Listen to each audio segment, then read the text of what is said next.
Olá, bom dia, sejam muito bem-vindos. Este é um podcast, uma edição especial, única de um podcast para comemorar os 25 anos da Fugas. A Fugas faz um quarto de século a falar de coisas boas, de viagens, de gastronomia, de vinhos. E para celebrar estes 25 anos, temos agora aqui uma conversa sobre gastronomia, precisamente. Eu sou a Alexandra Prado Coelho, escrevo sobre este tema há já algum tempo. E para me acompanhar nesta conversa, convidei o Paulo Amado. O Paulo Amado é diretor das Edições do Gosto, organizador do Congresso de Cozinha, uma das pessoas que certamente mais sabe sobre gastronomia em Portugal, sobre a cozinha, sobre o trabalho que os chefes têm desenvolvido ao longo das últimas décadas. Ele tem acompanhado toda esta história já desde há mais de 30 anos.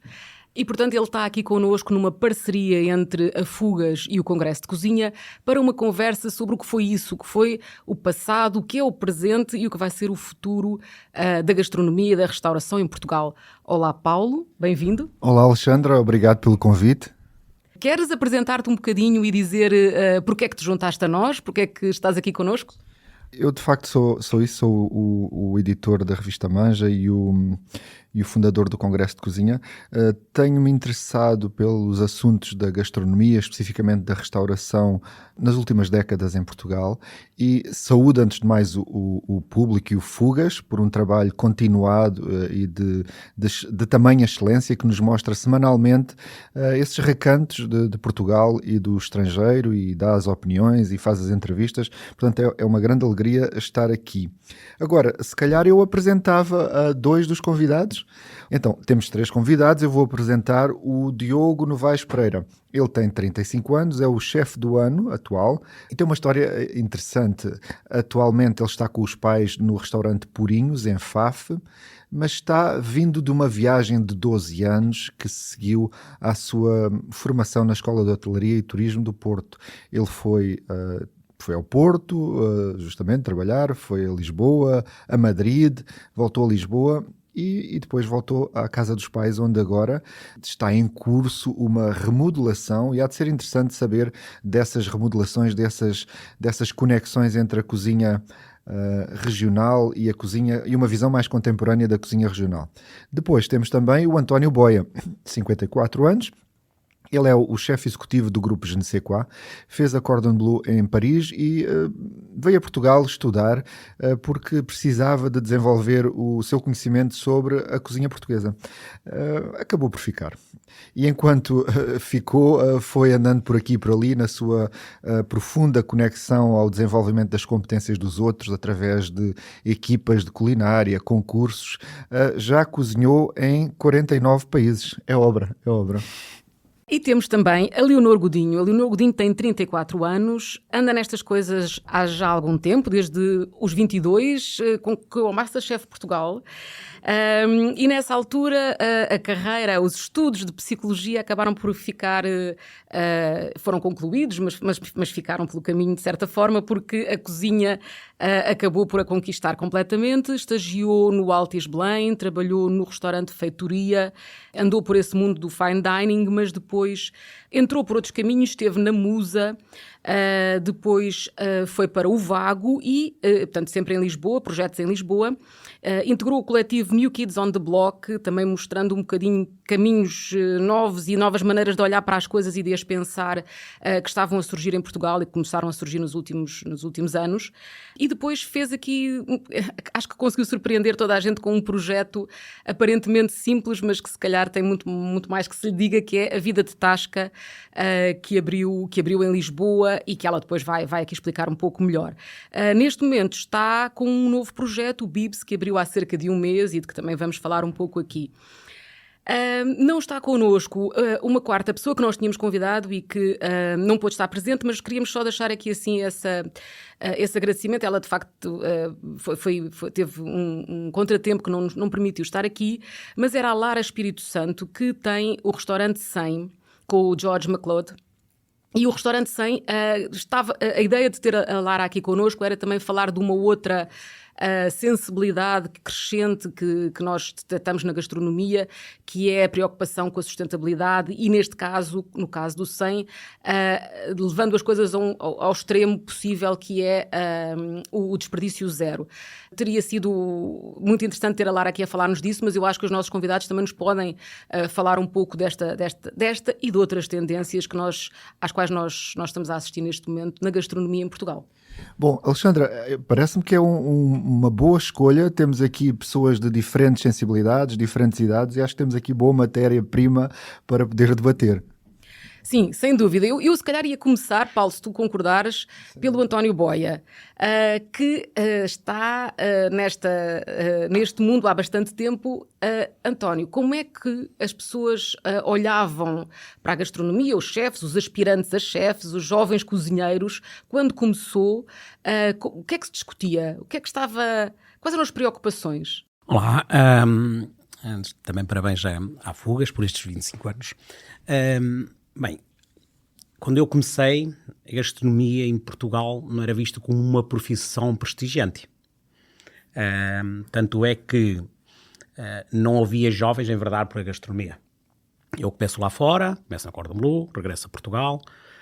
Na altura sentia deficiência na minha formação porque não conhecia bem a cozinha internacional e as bases internacionais, mas não conhecia a gastronomia portuguesa profundamente. E vim parar ao Centro Alimentar da Pontinha, que na altura tinha uns cursos muito específicos para a gastronomia portuguesa. E acabei por ficar. Ora bem, e aquilo que eu senti é que em Portugal a gastronomia não era vista como uma profissão prestigiante.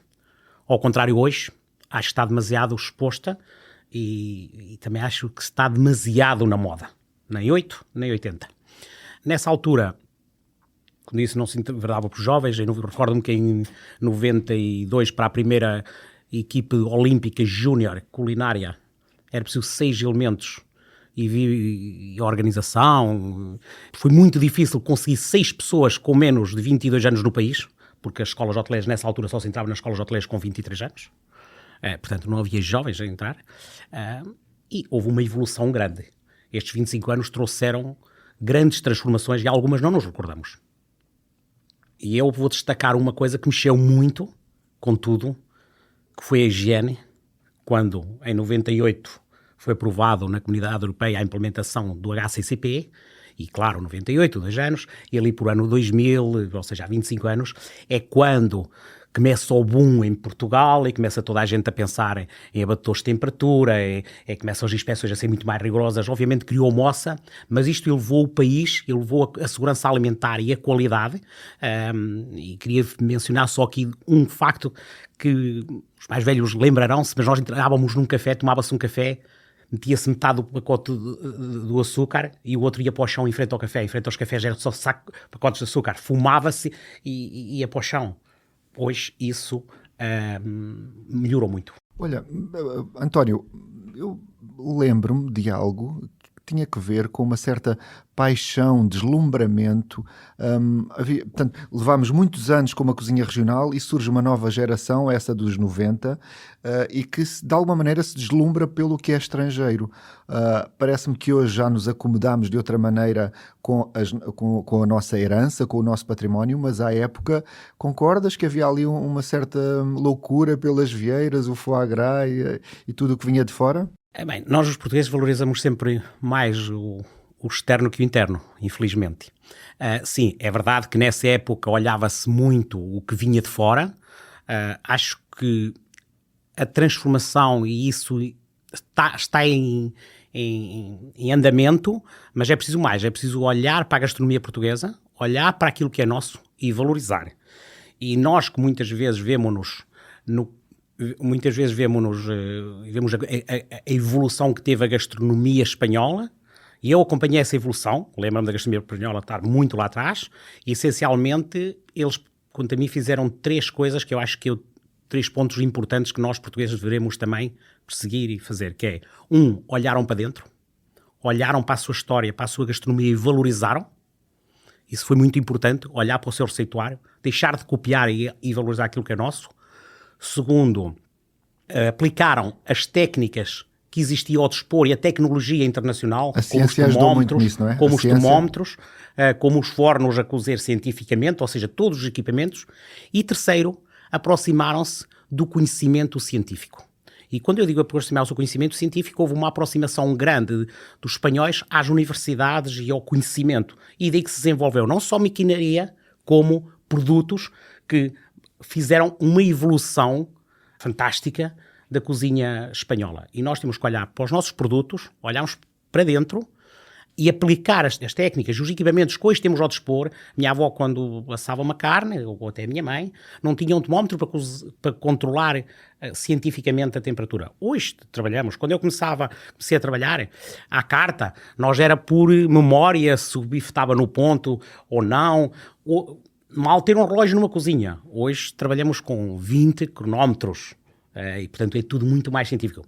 E isso, aplicar à nossa gastronomia, conseguimos uma consistência maior, valorizá-la e fazer com que a evolução se dê. Mas é importante aproximarmos-nos do conhecimento científico e ter que haver uma aproximação das universidades. Mas em relação àquilo que o Paulo perguntava há pouco, e agora se calhar depois abre a pergunta também para os outros, que é, a sensação que eu tenho é que houve de facto esse momento, eu não estava sequer nesta área, portanto o Paulo acompanhou isso muito melhor, as pessoas estavam deslumbradas muito com a cozinha francesa, que continua a ser uma referência, mas era quase só a única coisa que era valorizada, e depois houve uma fase de total fascínio com a cozinha portuguesa e até de alguma... a preocupação de facto de que as coisas fossem o mais identificáveis como portuguesas possível. E depois houve, penso eu, nos últimos anos foi-se descontraindo um bocadinho em relação a isso. Leonor, não sei, tu chegaste numa fase posterior, não é? Portanto, como é que tu vês esta evolução? Quando tu chegaste, a ideia da cozinha portuguesa, tudo tem que ser português, tudo tem que ter uma identidade, estava muito presente ou as cabeças das pessoas estavam a abrir-se para integrar outras coisas? Desde já, obrigada pelo convite. É um prazer estar aqui também com o Diogo e com o António. Quando eu cheguei à cozinha, que não foi há muitos anos, pelo menos não há tantos como como o anterior convidado estava a falar, já estava a haver uma volta à glorificação da matéria-prima portuguesa. Ou seja, eu, por exemplo, quando entrei no Feitoria no final de 2014, estava a haver já uma evolução para se voltar a dar importância ao produto e não tanto à técnica. Portanto, está a haver cada vez mais uma volta à glorificação do produto e um bocadinho menos, à técnica. Tu lá na vida de Tasca, o que fazes é livremente olhar às receitas dos cafés, dos restaurantes, de Tascas e poder cumprir a tua função de cozinheira. Fico intrigado sobre como é que tu fizeste essa transição de teres começado num fine dining e depois participaste desse movimento dos New Kids, que também gostava que desse uma palavra, porque de facto isso de comunidades em construção não é assim muito comum, e depois agora vais para um local onde estás imensamente feliz, como se vê, e estás a fazer a comida de todos os dias, mas com a tua natural preocupação. É muito simples de explicar. A vida de Tasca é um sítio onde se come comida de Tasca, onde se come pratos que as pessoas reconhecem e que gostam e que são acessíveis. Eu, tendo a formação que tenho por causa da prática que tive e das experiências que tive, consigo se calhar fazer isso de forma um bocadinho diferente do que cozinheiros que não são cozinheiros porque são apaixonados pela profissão, e que há muitos cozinheiros nas Tascas que são cozinheiros porque têm de trabalhar e aquilo é o trabalho deles. Isso é muito importante de mencionar também, porque não é vou ao mercado todos os dias cheirar tomates e de repente, isto agora saiu um bocadinho mal, cheirar tomates e porque adoro e quero ser cozinheiro e tenho uma paixão pela gastronomia. Não, aquilo é o trabalho deles todos os dias e aquilo é o ganha-pão deles. E muitas vezes eles foram forçados a aprender a cozinhar e não têm noção de algumas técnicas que eu, tendo noção, consigo fazer melhor e pronto, é isso. Essa é a grande diferença. Diogo, tu também, no fundo, trazes um conhecimento que foste adquirindo com passagem por vários restaurantes e que depois te levou a este regresso à tua terra, ao restaurante dos teus pais, onde a comida é tradicional, mas o que é que tu levas, ou seja, qual é o teu papel neste cenário? Voltas ali e o que é que trazes, o que é que acrescentas? Olá, tudo bem? Obrigado pelo convite. Felicidades pelo aniversário. E respondendo à pergunta, basicamente o que aconteceu era o seguinte: eu já nasci praticamente e fui criado no restaurante, não é? Eu já comia aquilo todos os dias, eu via a minha avó a cozinhar aquilo, via a minha mãe a cozinhar aquilo todos os dias. Eu sabia que aquilo tinha valor, eu não sabia era como acrescentar valor e percebia que tecnicamente eu nunca conseguia fazer aquilo que eu via os outros chefes, porque aquilo era uma restauração muito longe daquilo que eu estava. Eu continuava no ambiente familiar e o que nós víamos era restauração de hotel, restauração de grandes chefes, jalecas e aquilo tudo, e em casa não existia nada disso. Então eu, como sabia que gostava daquilo, eu tinha que ser profissional daquilo e tinha que, tecnicamente, como o chefe António Boia explicou, tecnicamente eu precisava, ao contrário do chefe que veio conhecer os sabores e as raízes, eu tinha aquilo todos os dias, mas eu não tinha nada de técnica, então era muito complicado. O que é que eu podia fazer no restaurante? E comecei como toda a gente, eu comecei por servir às mesas, ajudava na cozinha de manhã, depois é que fui para a escola de hotelaria, formei-me e comecei a perceber o que é isto dos chefes, como é que as coisas funcionam, tecnicamente como é que isto se faz, e andei 12 anos a experienciar isto e a trabalhar, a fazer o meu caminho. E depois pensei, há um negócio de família que alguém tem que continuar, não é? Ali o esforço de uma família, nós nascemos naquilo, crescemos naquilo, vivemos daquilo, então eu queria fazer alguma coisa de valor com aquilo. Não é um restaurante de moda porque tem 32 anos, portanto, há 32 anos na moda é uma coisa complicada, não é? E o que eu estou a fazer agora é atualizar, segundo o receituário que nós temos, atualizar a maneira de comer, atualizar a forma de servir, respeitar os sabores, manter a mesma ou mais qualidade de produto, trabalhar com as pessoas que estão à minha volta, formar as pessoas que estão à minha volta, cativá-las para este movimento que estamos a fazer. Mas quando dizes atualizar, o que é que quer dizer exatamente atualizar um prato? Olha, na minha visão das coisas é o seguinte: há 15 anos atrás servíamos em travessas super cheias, não é? Mas agora não. Agora temos que servir menos quantidades. Nós temos que ver os pontos de cozedura. Temos de corrigir os pontos de cozedura. Nós comemos as coisas demasiado cozinhadas e acabavam por perder parte do sabor. Hoje, o exemplo simples do bacalhau que não ferve, atualizarmos estas coisas, passarmos isto para as pessoas, pô-las a comer desta nova maneira, elas dizerem é o mesmo sabor, mas não sei, tem aqui alguma coisa diferente.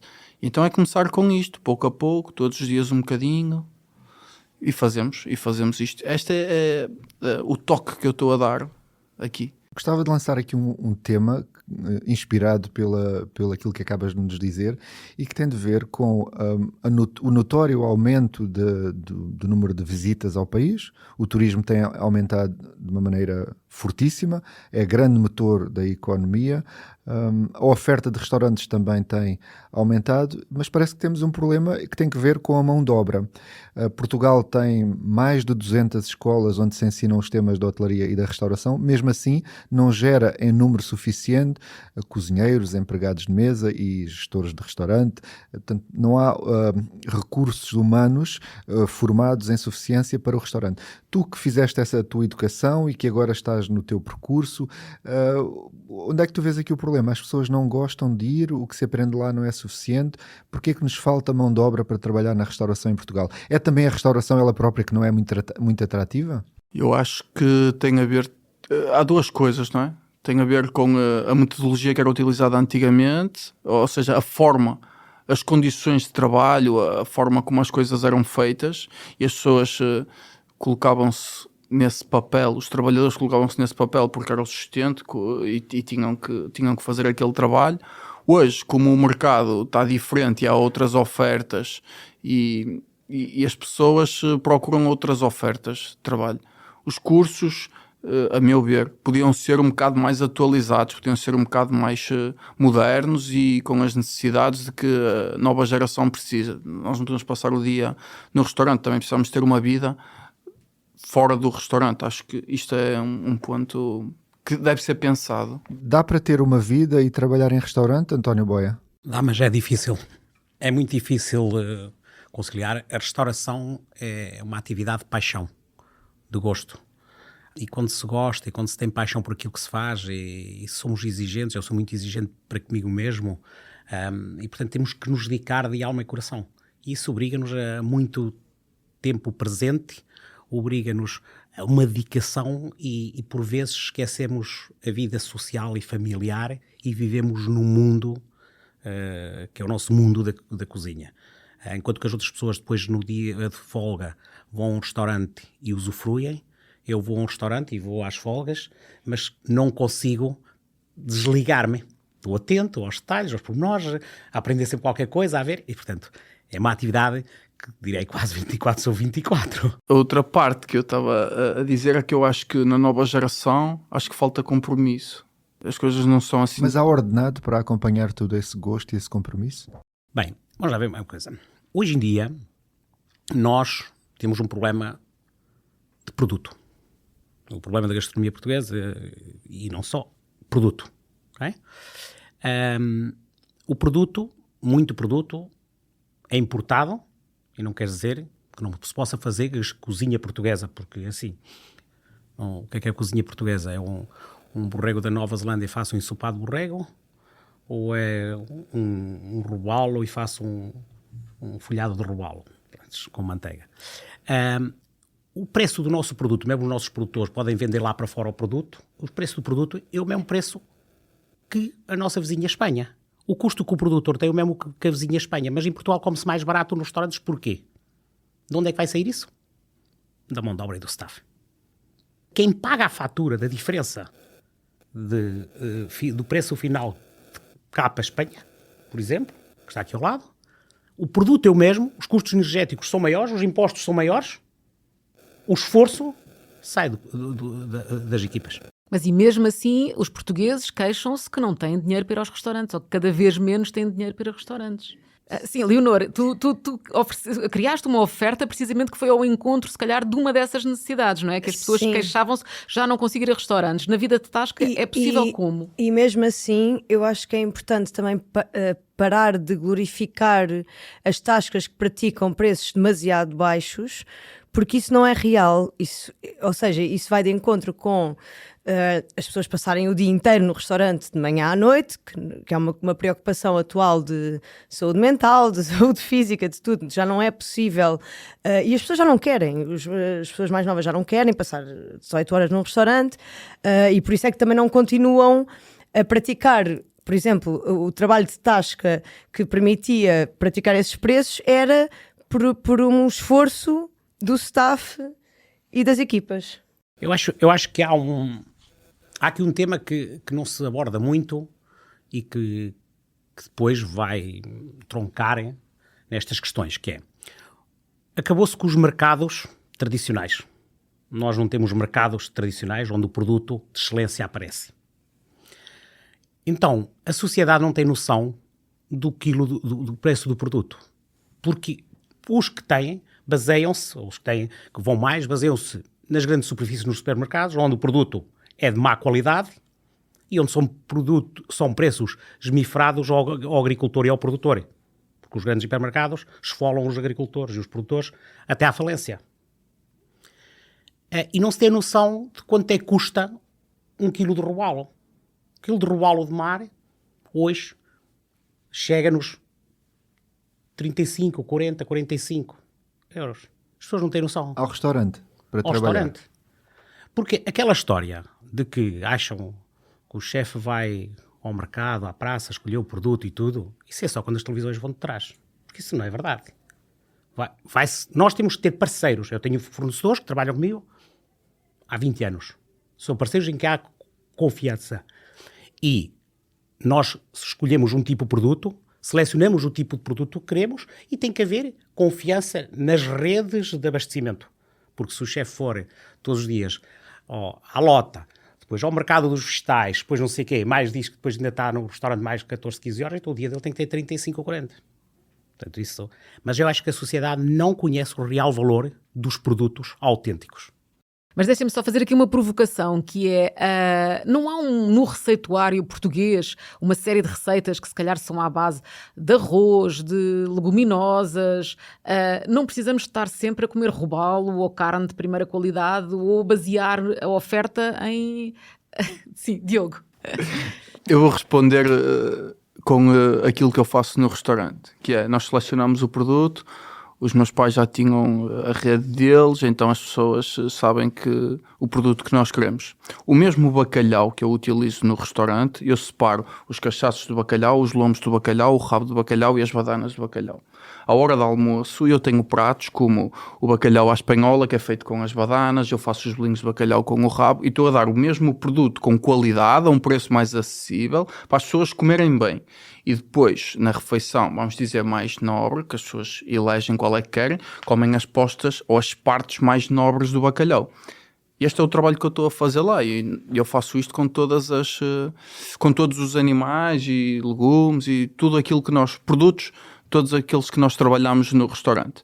Então, o standard de qualidade é alto e o nosso trabalho é esse, é rentabilizar o produto. As pessoas é que têm que entender que não podem comer só lombos de bacalhau. Há outras partes do bacalhau igualmente saborosas. Aí é que entra a parte do chefe, é deixar-nos passar estes sabores, estas coisas para eles. Isso é que é a memória e o receituário tradicional Quem português. diz bacalhau diz outros animais, Sim, vaca. Tu. E o próprio food cost, ou seja, eu vou buscar, por exemplo, em relação ao arroz, para não pôr os preços de um produto que é mais premium a um preço que eu deveria pôr para ter realmente rentabilidade, tenho de ir buscar a outros pratos o lucro. Ou seja, muitas vezes, tal como o Diogo estava a dizer, se tu aproveitas e fazes com o rabo bolinhos de bacalhau, que se calhar seria desperdício porque tu queres, ou seja, nunca seria desperdício, mas aquilo vem de um bacalhau que a parte nobre é os lombos e o cachaço e etc. Mas muitas vezes tu consegues tirar rentabilidade e lucro de um prato com um produto menos nobre, mas que as pessoas pagam um bocadinho mais, e se calhar nesses postos de bacalhau se calhar só consegues fazer a margem de... Pronto, só consegues tirar tipo 33% de food cost, ou seja, uma margem de 70 e pouco. Só para concluir isso, o que eu costumo fazer e o que eu explico às pessoas é que, imaginem, as badanas de bacalhau têm este preço, quando quiserem comer o lombo tem este preço, mas o bacalhau só tem um cachaço, então aquele tem um preço muito mais alto. Exatamente. Então, conforme a disponibilidade das pessoas e no dia em que elegerem comer aquele produto, elas ligam, reservam e digam, eu quero comer um cachaço de bacalhau. Ok, vão ter a refeição deles. Eu acho que há um bocadinho, há falta de informação também na sociedade, de uma maneira geral. O cliente não está informado porque muita gente come para louco por bacalhau e vê-se aí muita coisa dessas. E pota por Lula. E pota por Lula. E E por polvo. E portanto, isso é que falta informação, porque eu acho que quando havia os mercados tradicionais, que ia lá, é uma autêntica escola. Eu vou ali à Espanha e vai-se a um mercado e vê-se, aprende-se e vê-se produto, e o que cá, infelizmente, com o acabar quase dos mercados, né, que hoje são lojas chinesas, não há isso. António, mas em que altura é que fizemos esta viragem de passarmos a ter o animal todo à disposição para depois poder só fazer estas escolhas? Porque a cozinha tradicional portuguesa, como há pouco levantava o tema Alexandra, é a cozinha do animal todo, é a cozinha de olhar para o produto de uma maneira larga e de poder... É uma cozinha popular, não vou dizer de sobrevivência, mas de aproveitamento, de respeito pelo que a natureza dá. No entanto, agora com esta loucura de só querer os lombos disto, de só querer as partes nobres daquilo, consegues identificar onde é que nós mudamos? Paulo, eu acho que não. Eu acho que já há algum tempo atrás, e isto estamos a falar, se calhar já começou há 15 anos, poderemos ir mesmo 20, que se começou em que no resultado final de um prato, de uma receita, tenta-se utilizar as várias partes de um animal ou de uma carne para fazer baixar não só Pode haver uma carne premium com uma carne de segunda qualidade na peça do animal, pelas texturas. E há esse trabalho. Aliás, hoje em dia está-se a trabalhar muito produtos menos nobre, o rabo de boi que não era muito utilizado, ou extremamente utilizado. Agora, eu para apresentar um prato digno de rabo de boi, ou de bochecha de porco, ou de chambão, tem muita mão de obra para limpar para chegar ao produto final do cliente. E se tem produto barato, encarece noutra área. Passamos agora para um tema que me parece que tem uma boa conexão com o que estamos aqui a falar e que tem que ver com a sustentabilidade. Eu sei que tu és um gestor exímio e quando o tema da sustentabilidade se te apresenta, para ti tem diferentes dimensões. E uma delas é do respeito pelo produto e outra delas é económica.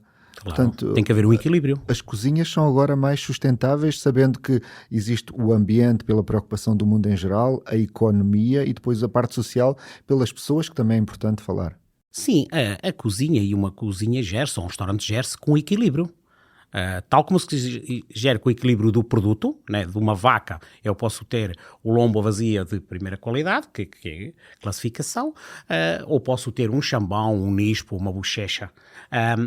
Também, quando toca à sustentabilidade, tem que haver um equilíbrio tem que haver muita preocupação com o ambiente, tem que haver muita preocupação com o aproveitamento, mas isso também, ao mesmo tempo, vai refletir-se na rentabilidade.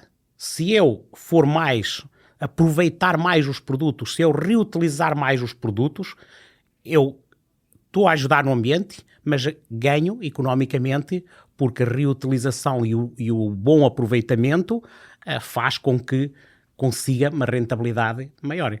Eu só queria voltar ligeiramente atrás aqui a uma questão que já tocaram, que é a questão, o Diogo falou o compromisso das pessoas ser diferente hoje, e eu queria, se calhar, Leonor, há bocado não chegaste a contar um bocadinho o que é que foram os New Kids on the Block e explicar um bocadinho como é que esta nova geração introduziu outras preocupações, esta ideia do coletivo também, uma certa descontração, um certo, penso eu, e corrijo-me se eu estou a dizer disparates, mas um bocadinho um contraponto a uma espécie de carreira que havia muito, uma ambição de uma carreira individual e que se calhar depois levava a pensar nas estrelas Michelin e a pensar sempre com um nível de exigência que implicava quase não ter vida. É ou não verdade que vocês trouxeram aqui outras formas de ver estas coisas?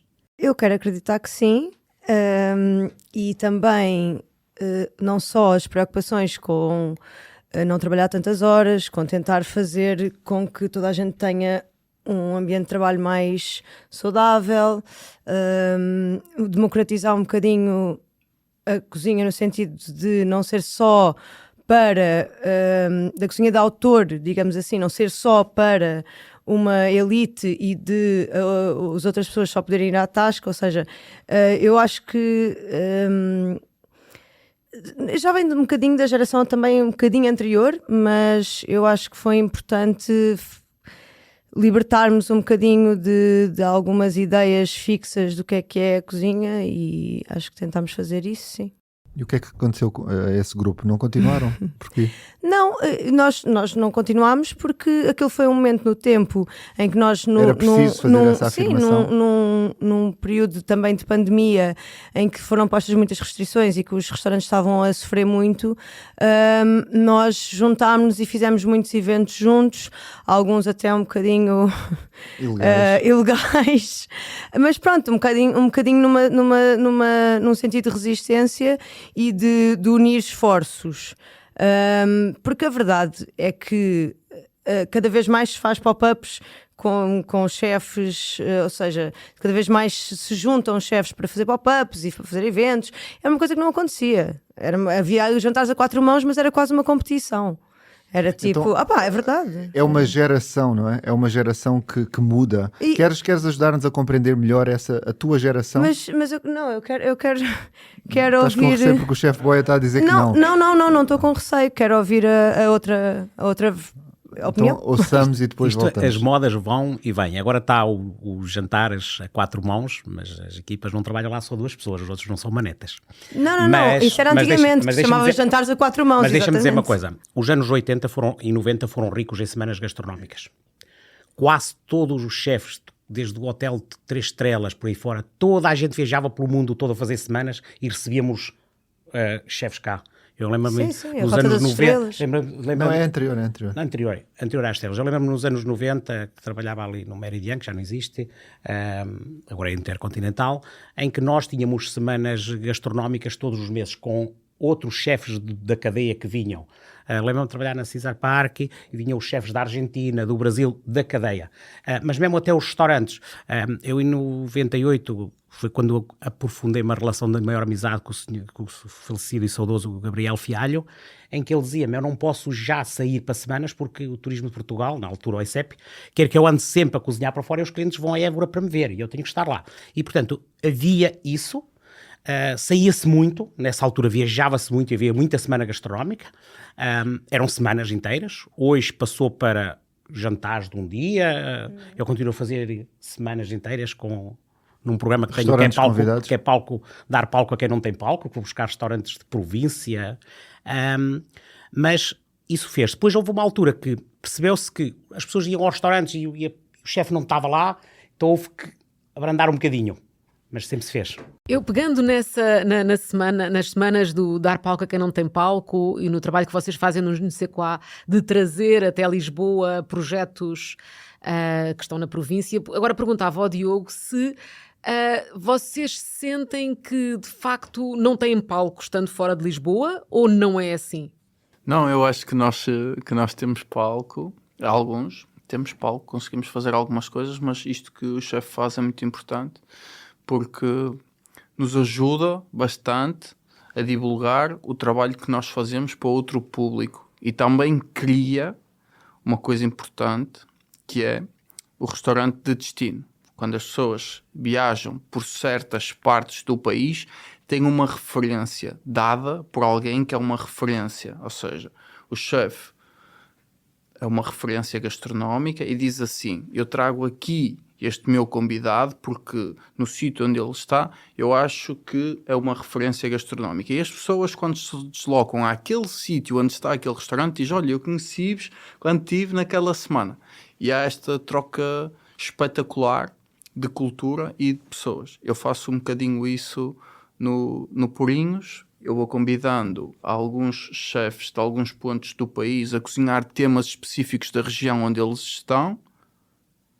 E numa noite, porque não temos tempo para muito mais, fazemos um jantar em que as pessoas conhecem o chefe, percebem. Normalmente eu vou passar um dia com o chefe. Por exemplo, o próximo que eu vou fazer é do Algarve, e então eu fui passar uns dias ao Algarve e fomos às ostras e fomos ao Lingueirão e fomos àquilo tudo, e agora o chefe vem cozinhar comigo ao Porinhos, e também para as pessoas quando chegarem ao Algarve terem uma referência e conhecerem a gastronomia do Algarve e não ficarem com aquela ideia fechada do que é a gastronomia do Algarve. E então estou a começar a fazer isto com vários chefes, diferentes temas e de Portugal inteiro, para as pessoas abrirem um bocadinho a mente sobre... Então, mas tu já estás numa posição que te permite fazer isso também, ou seja, como o chefe António Boia faz em Lisboa e que é uma referência que as pessoas de facto seguem depois essas indicações, essas pistas, tu já estás nessa posição, ou seja, eu queria te perguntar o que é que mudou desde que tu voltaste ao restaurante dos teus pais em termos de público do restaurante, de clientela do restaurante, mudou muito? Só antes de responder à pergunta, o que eu faço é para eu aprender também. Porque eu, como viajei durante 12 anos, eu fui a muitos sítios e tive a oportunidade de experimentar muitas coisas. Eu queria passar isso, ou passar essa forma de estar, para os clientes que tenho hoje no Porinhos, porque, complementando a pergunta, os clientes que tenho continuam a ser os mesmos clientes que os meus pais tinham, que estão a gostar do restaurante e daquilo que está a acontecer, que são os clientes que se deslocam de fora para conhecer o restaurante, não é? Mas isto que eu faço é normalmente para os clientes que todos os dias estão no restaurante, ou quase todos os dias, e conhecem o restaurante de todos os dias, e então tenho uma visão diferente do que é a gastronomia, ou daquilo que podemos fazer. Também serve de barómetro para eu conseguir perceber para onde evoluir o restaurante, porque em cada jantar temático eu experimento coisas diferentes e vou colhendo o feedback das pessoas, e as pessoas dizem, gostei disto assim, ou gostei mais deste formato de serviço, ou gostei mais assim, e eu vou evoluindo o restaurante neste sentido, e cultivando-me a mim, pelo contacto que tenho e pelo conhecimento que os outros chefes trazem para mim, não é? E vou dando uma experiência diferente para não saturar as pessoas da monotonia dos restaurantes e ser mais do mesmo. Não é bem a mesma posição, mas tem um objetivo pessoal atrás. Okay. Leonor, voltamos ao tema. Então, que geração é esta? Estas quebras entre gerações são normais, não é preciso ir contra, basta ir a favor de outras ideias. Claro que Eu gostava de compreender um bocadinho melhor como é que tu vês, porque eu acho bastante curioso, enquanto observador, pude testemunhar da paixão louca pela gastronomia altamente elaborada, que leva horas a fazer e portanto, há uma definição para isso que pode-se colar ao fine dining, ainda que fine dining não seja só isso, mas essa cozinha muito elaborada. Tu tens essa elaboração no respeito e no conhecimento que tens sobre a componente técnica e devolves às pessoas o que quer que seja muito bem feito e nos pontos. Mas o tema agora aqui não é só o da culinária, é também o do ser, o da pessoa, o das pessoas que fazem parte da gastronomia, que não fazem só parte da gastronomia, têm opiniões públicas, políticas, compreendem que o que se passa no mundo interfere com as suas vidas e não são só cozinheiros, são pessoas. Como é que tu vês essa geração e se concordas que isto existe, sim ou não? Concordo que a cozinha também pode ser um movimento político, tanto da maneira como tu tratas os teus trabalhadores, como pelas condições que lhes dás, como pela maneira como tratas os teus próprios ideais. Ou seja, eu posso apresentar uma sandes, agora abri uma loja de sandes de pastrami, mas tipo, o pastrami demora 12 dias a fazer, eu tenho de fazer uma cura com tipo 25 ingredientes, a carne é cozinhada durante 4 horas, o que eu entrego às pessoas tem imenso trabalho por trás, mas é representado numa coisa super simples, supostamente, e isso também é não sei, acho que tem uma mensagem por trás. Bom, antes de mais é o da liberdade, porque há uns anos atrás eu acredito que pastramis seria algo que um cozinheiro português eventualmente não se atreveria a fazer. Não se atreveria a fazer, ou que se calhar não seria visto como uma coisa valorizável. Era mas agora vêm estes chefes que fazem sandes. O que é que isso interessa? Tipo, interessa porque para eu fazer aquela sandes eu tenho que ter uma data de conhecimento por trás e para além disso gira um negócio, não é? E isso é o que faz realmente, ou seja, não é preciso ser ou seja, não é preciso gerir um negócio para ser chefe, mas é preciso fazer muita gestão por trás de recursos humanos, de horários, de gestão de produtos, não é uma coisa que se aprenda propriamente. De economato, de tudo, mais a escola não ensina propriamente os temas da gestão, a escola da cozinha. Eu não sei, nunca fui à escola. É suficiência.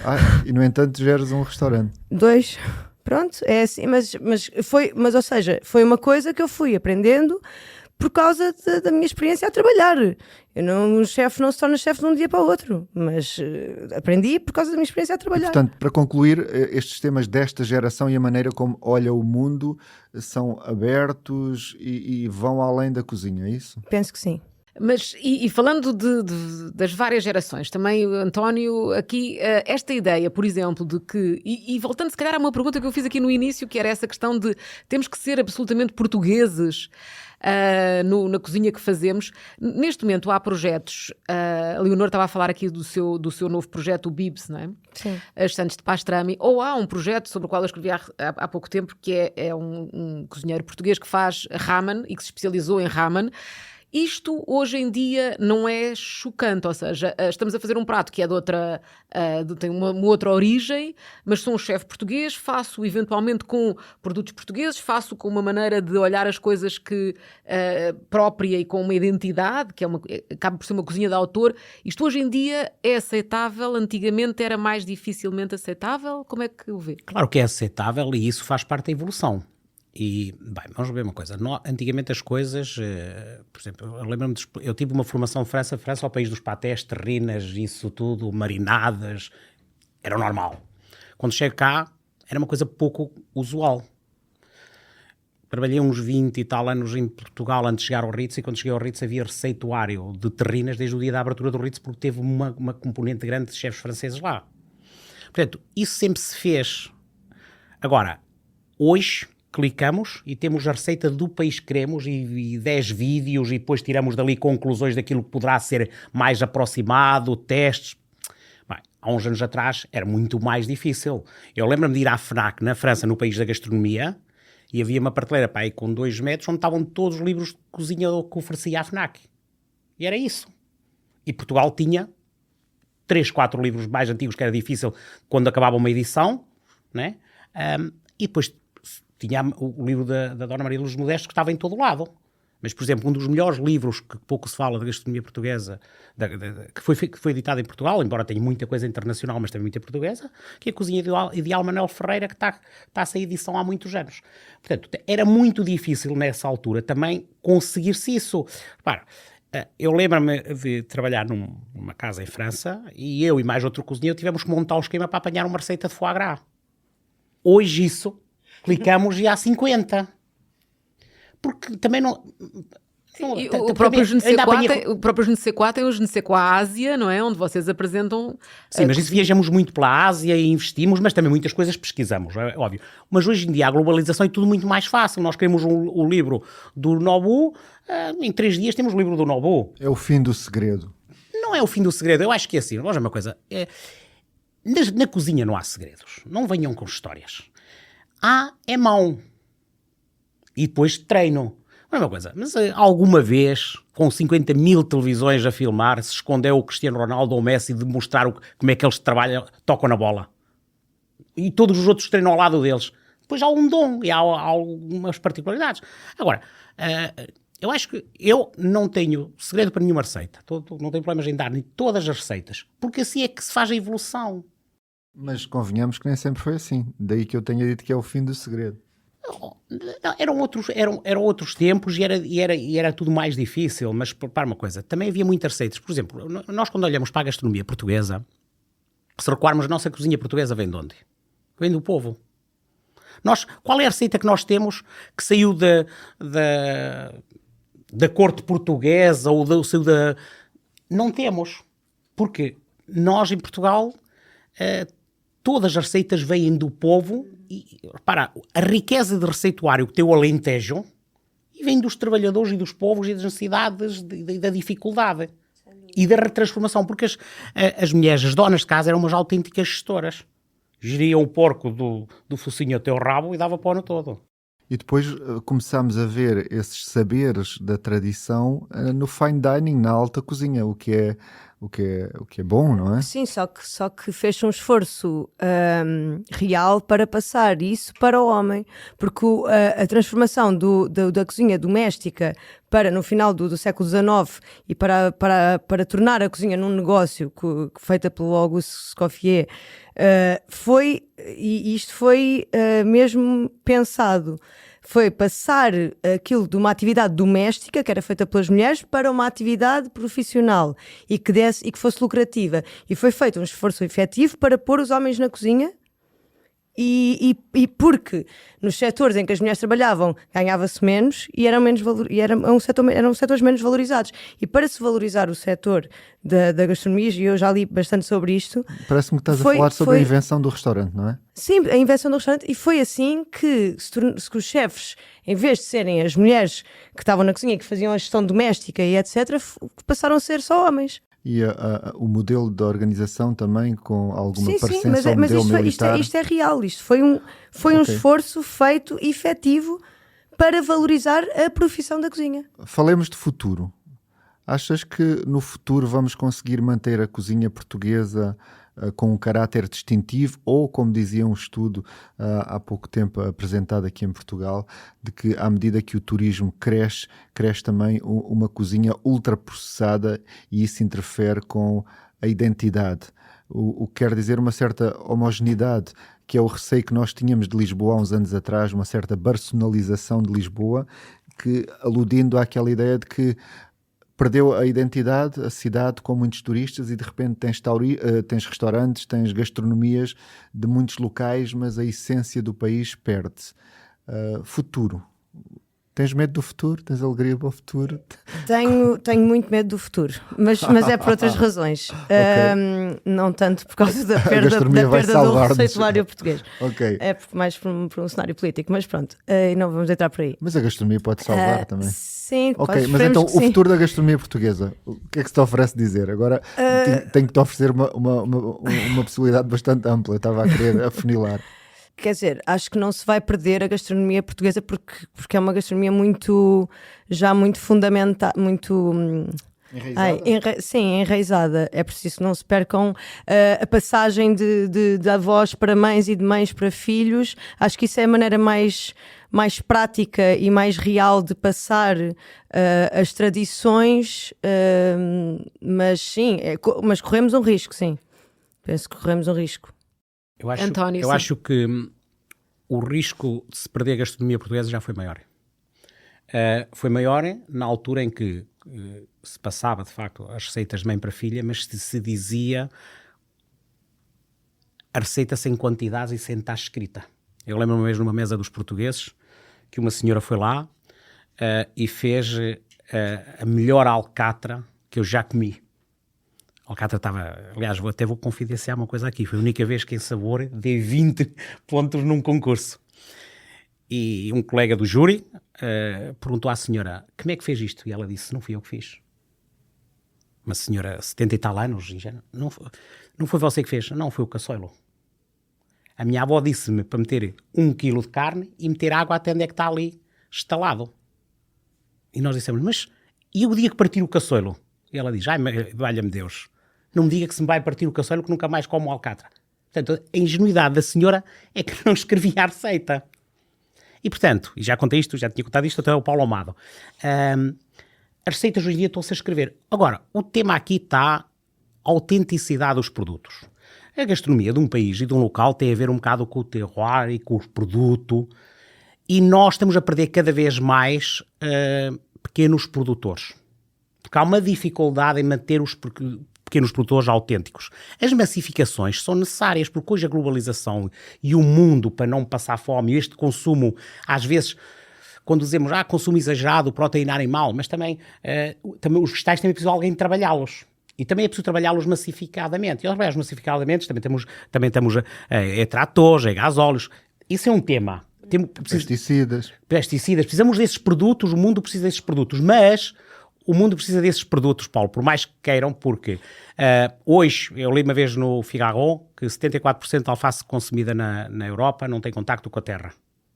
Esse produto é necessário. Lá vêm as seguradoras dizer as pessoas não se podem dobrar para apanhar os morangos, então os morangos têm que estar a uma altura.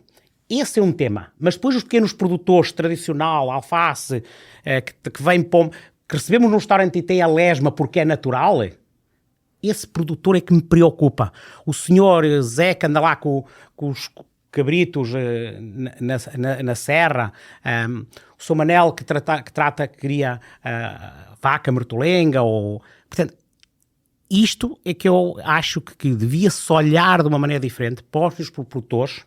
Não vamos lá com as associações que já se tentou, né? O associativismo em Portugal cada vez está a degradar-se mais, mas também com a ajuda, e nós chefes também temos essa missão de ajudar a cuidar a imagem, a cuidar a apresentação do produto, porque nós chegamos aqui a um mercado, quando há um bocadinho de alho francês, está todo cheio de terra, tudo sujo, chegamos ali em Espanha e está limpinho, tiraram-lhe as peles maiores, logo valoriza o produto. E portanto acho que a preocupação que eu tenho mais é a autenticidade dos produtos, os produtos genuínos, de uma forma autêntica, que todos os dias acabam produtores. Mas pegando nisso, só perguntava ao Diogo, esta ideia de, quem está numa grande cidade, obviamente tem mais dificuldade, se calhar, em chegar diretamente aos produtores. Quem está fora, e há, neste momento, acho que há vários bons exemplos de restaurantes que estão a abrir em sítios, alguns até bem isolados ou difíceis de chegar lá, supostamente tem uma maior proximidade dos produtores, dos produtos, enfim, há uma ideia romântica ou não, era isso que eu queria te perguntar, era se essa ideia é demasiado romântica, de que estes pequenos restaurantes espalhados pelo país têm outra capacidade de trabalhar com produtos mais genuínos, etc. Isto é real? Há de tudo, ok? Há de tudo. Há quem tenha só o restaurante deslocado e trabalha exatamente como os outros e vende só essa imagem, e há quem realmente ajude todas as pessoas que estão na proximidade do restaurante. Eu posso falar pelo meu caso. Nós ajudamos toda a gente que está à nossa volta, incentivo as pessoas a produzirem para mim, vou tendo a minha hortinha com 2 ou 3 coisas que eu vou experimentando, ou métodos que eu quero experimentar, e depois digo, olha, se fizerem assim, isto era espetacular. E eles começam a fazer, e eu garanto que consumo tudo aquilo que eles produzem. A questão do pagamento também não se pode falhar, que é para as pessoas darem continuidade ao trabalho, que esse é o grande segredo de garantir que temos o produto e o melhor produto. E eu não aumentei, recentemente remodelámos o restaurante, mas eu não aumentei o número de lugares, antes pelo contrário. Eu não quero aumentar o número de lugares, eu quero fazer aquilo daquela forma, porque os produtores que tenho só têm aquela capacidade de produção, e as pessoas têm que entender isto. E eu só sirvo os produtos, certos produtos em certas épocas, e é por isso que não tenho carta no restaurante e vou refazendo quase todos os dias. Claro que isso também me tira algum tempo, também me coloca lá no restaurante, mas há esse compromisso, não é? É a questão da maior responsabilidade, maior liberdade, maior responsabilidade. Eu tenho maior liberdade para criar e para fazer, mas tenho maior responsabilidade com todas as pessoas que estão à volta do restaurante, para produzirmos aquilo e para levarmos aquilo para a frente. Esta é... Alexandra, estamos a chegar ao fim desta conversa, quase 1 hora, e vejamos, falámos aqui da cultura portuguesa e de como ela trespassa o tempo, a absorção que diferentes gerações foram fazendo dela, alguma coisa de técnica, tecnologia, agricultura, produtores, educação. O Fuga está de parabéns, são 25 anos, e a minha pergunta para ti é, enquanto observadora desta realidade, parece-me que este tem vindo a ser o Fugas tem espelhado todos estes temas. Eu sou leitor e, portanto, vejo que o Fugas está sintonizado com a gastronomia em Portugal. Bom, eu espero que sim, mas a verdade é que nós temos acompanhado as coisas, e esta evolução das coisas é muito interessante, porque aquilo nós, como jornalistas, como tu sabes, nós andamos sempre à procura das tendências, perceber o que é para o ano, o que é que vai acontecer.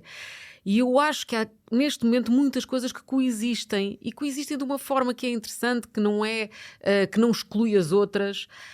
E quando estávamos muito fechados, se calhar, numa coisa, o caminho da cozinha portuguesa é este. Eu acho que hoje em dia, e mérito de todas estas gerações, não é, de que falámos, nós ganhamos uma espécie de confiança em nós mesmos que já nos permite integrar outras coisas, perceber que estar na cidade não tem que ser só isto, que não temos que pensar que os produtos, como dizia o chefe António, os produtos não têm que ser só de pequenos produtores, também os outros produtos também têm que existir, que estar fora de Lisboa não tem que ser uma condenação e as pessoas não têm que viver 24 horas por dia nos seus restaurantes, que é possível conciliar estas coisas todas.